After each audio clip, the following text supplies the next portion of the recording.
Hola, ¿qué tal? Mi nombre es María Quijada, estudiante del séptimo trimestre de Comunicación Social, y a continuación mi ponencia sobre la relevancia de la semiología para el desarrollo del proceso de la comunicación. Umberto Eco nació en Alessandria, Italia, en el año 1932. Estudió filosofía en la Universidad de Turín, donde se graduó en 1954. En 1956 publicó su primer libro, La estética de Tomás de Aquino, que lo consagró como un destacado estudioso de la estética medieval. Fue medievalista, filósofo, semiótico, novelista, crítico cultural, comentarista político y social italiano. Es mejor conocido por sus novelas El nombre de la rosa y El cementerio de Praga. También fue un prolífico ensayista y académico, escribiendo una amplia gama de temas que incluyen la estética, la semiótica, la lingüística, la filosofía y la cultura. En la década de 1960, Eco comenzó a desarrollar su interés por la semiótica, el estudio de los signos y los símbolos. Publicó varios libros influyentes sobre la semiótica, entre ellos La obra abierta en 1962 y La estructura ausente en 1968. Estos libros ayudaron a establecer la semiótica como un importante campo de estudio. En las humanidades, Eco murió en Milán, Italia, en el 2016, a la edad de 84 años, dejando viuda a su esposa y sus dos hijos, Carlota y Stefano. Cultura de masas. Umberto Eco, el renombrado semiólogo y filósofo italiano, dedicó gran parte de su obra al estudio de la cultura de las masas, analizando sus características, impactos y significados en la sociedad contemporánea. Eco consideraba que la cultura de masa surgida a raíz de la industrialización y la masificación de los medios de comunicación había transformado radicalmente la forma en que consumíamos y producíamos la cultura. Uno de los aspectos más relevantes de la cultura de masa, según Eco, es la capacidad de estandarizar los productos culturales, creando una especie de cultura global que trasciende las fronteras nacionales y culturales. Esta estandarización se logra a través de la producción en series de bienes culturales, como películas, música, programas de televisión y productos de consumo. Eco también destacó el papel de los medios de comunicación en la difusión de la cultura de masas. Los medios como la televisión, la radio y los periódicos se encargan de transmitir los mensajes culturales a una amplia audiencia, contribuyendo a la transformación de patrones de consumo y estilos de vida homogéneos.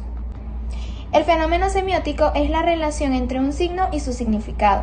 Eco cree que un fenómeno semiótico es una relación compleja que se ve afectada por una variedad de factores. Estos factores incluyen el contexto en el que se produce el signo, el significado que se le da al signo por el intérprete y el significado que el signo tiene para la cultura en la que se produce.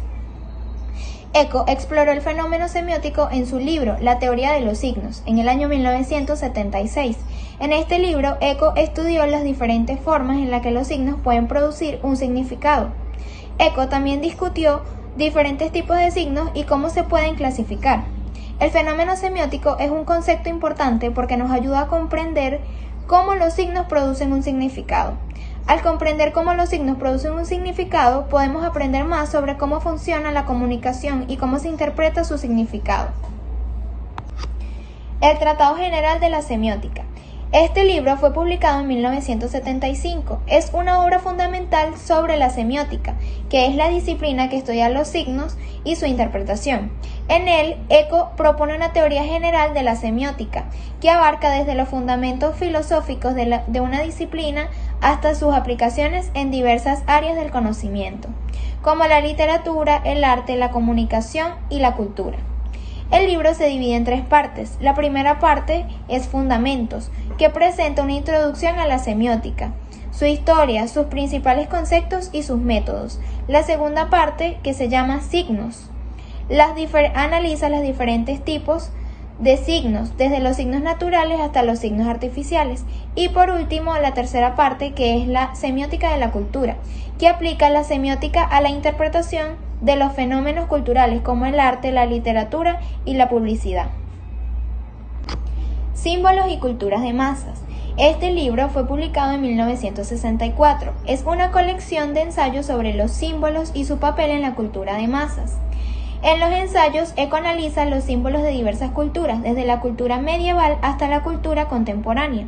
El libro se divide en dos partes. La primera parte se llama Símbolos y cultura medieval, que analiza los símbolos de la cultura medieval como los símbolos religiosos, símbolos políticos y símbolos sociales. La segunda parte se trata de los símbolos y la cultura de masas, que analiza los símbolos en la cultura contemporánea como los símbolos de los medios de comunicación, los símbolos de la publicidad y los símbolos de la cultura popular. La estructura ausente. Este libro fue publicado en 1968. Es una colección de ensayos sobre la literatura y la semiótica. En los ensayos, Eco analiza los diferentes aspectos de la literatura, desde la estructura narrativa hasta la interpretación de los textos literarios. El libro se divide en dos partes. La primera parte trata de la estructura del texto, que analiza la estructura narrativa y los elementos de la narración. La segunda parte consta de la interpretación del texto, que analiza los diferentes enfoques de la interpretación de los textos literarios. A continuación se presentan algunos ejemplos específicos de escenarios comunicativos en los que puede aplicarse la teoría de Eco. En los medios de comunicación, la teoría de Eco puede utilizarse para analizar los mensajes transmitidos por los medios de comunicación, como la televisión, la radio o la prensa e Internet. En este contexto, la teoría se puede aplicar para estudiar, por ejemplo, el uso de los signos en la publicidad, las propagandas políticas o la construcción de la realidad social. Otro ejemplo claro es la publicidad. La teoría de Eco puede utilizarse para analizar los mensajes publicitarios, ya sean impresos, audiovisuales o digitales. Yuri Lotman. Yuri Lotman fue un destacado semiólogo estonio-ruso, profesor de literatura rusa y cultural, y uno de los fundadores de la escuela de Tartu, Moscú, un grupo de académicos que aplicaron la semiótica al estudio de la cultura. Es conocido por sus contribuciones a la semiótica cultural, la teoría de la cultura y la literatura comparada. La escuela de Tartu, Moscú. La escuela de Tartu, Moscú fue un grupo de académicos que se reunieron en torno a Lotman en la Universidad de Tartu en Estonia en la década de 1960. El grupo se dedicaba al estudio de la cultura como un sistema semiótico y aplicó sus ideas a una amplia gama de temas, incluyendo la literatura, el arte, el folclore y la historia. La semiótica cultural. Lotman definió la semiosis como la capacidad de información para generar información nueva y la consideró como el motor de la cultura. Argumentó que la cultura es un sistema dinámico de signos que se crean, interpretan y reinterpretan constantemente. La semiótica de la cultura, también conocida como culturología, es una disciplina que estudia los sistemas de significación creados por una cultura. Se centra en el análisis de los signos, los símbolos y los significados que conforman las diferentes manifestaciones culturales como el cine, la mitología, la literatura, el arte, la música y la moda, entre otras.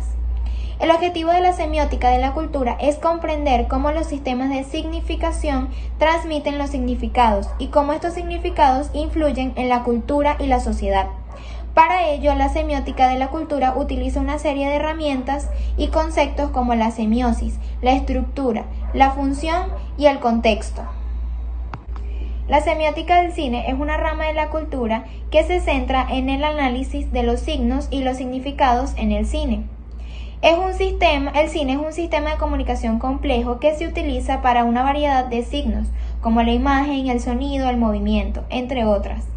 La semiótica del cine puede utilizarse para analizar diferentes aspectos de las películas, como su narrativa, la puesta en escena, la dirección, la interpretación, etc. Por ejemplo, la semiótica del cine puede utilizarse para analizar cómo los personajes, los escenarios y los objetos son utilizados para transmitir significados.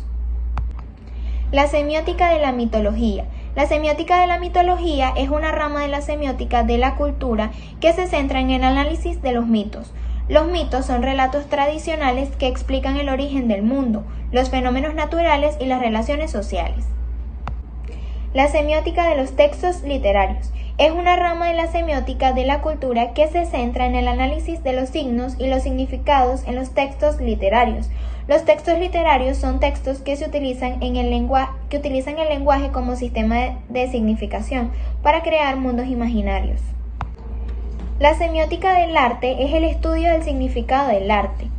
Se ocupa de cómo el arte comunica significados a través de signos y símbolos. Un ejemplo clásico de la semiótica del arte es el cuadro de Leonardo da Vinci, la Mona Lisa. La sonrisa de la Mona Lisa es un signo que puede interpretarse de muchas maneras. Algunos creen que es una sonrisa de felicidad, otros creen que es una sonrisa de misterio o incluso una sonrisa de burla. El significado de la sonrisa es subjetivo y depende de la interpretación del espectador. En el teatro, los diálogos y las acciones pueden interpretarse como signos de emociones o ideas. Por ejemplo, una línea de diálogo como te amo puede interpretarse como un signo de amor, mientras que una acción como matar a alguien puede interpretarse como un signo de violencia.